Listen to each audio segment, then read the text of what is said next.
યાદ આવી જશે, તમને તમારી બહેન યાદ આવશે, તમે બાળપણમાં તમારી બહેનને કેવી રીતે પ્રેમ કરતા હતા એ તમને બધું યાદ આવી જશે.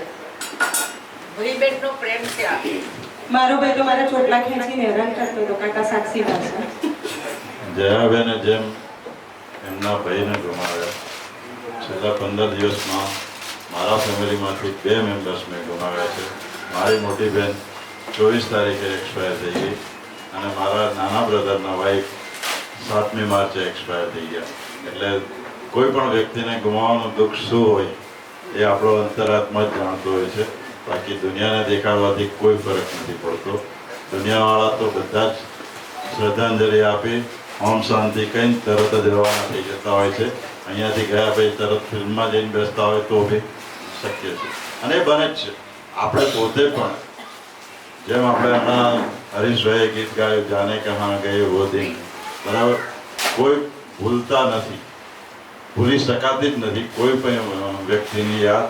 આપણી સાથે જોડાયેલા તમામે તમામ આપણે જન્મ્યા અને સમજણા થયા ત્યારથી તે અત્યાર સુધી કોઈ વસ્તુ આપણે ભૂલી શકતા નથી. જેવો માણસ સામે આવે તરત યાદ આવી જતો હોય છે દરેક વસ્તુ, પણ છતાં ભૂલવું પડે છે.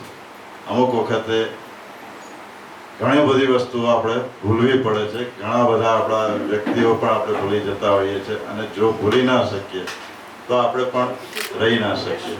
એટલે જ ઈશ્વરે જે તમને સ્મરણ શક્તિ જેમ જેમ તમારી ઉંમર થતી જાય એમ ઓછી થતી જાય, જેમ તમે જન્મ્યા ત્યારે જે પરિસ્થિતિમાં આવ્યા હતા એ જ પરિસ્થિતિમાં પાછા તમે આવો પછી જ તમને લઈ જાય છે. ત્યાં સુધી તમારે અહીંયા રહેવાનું જ છે બધાની વચ્ચે.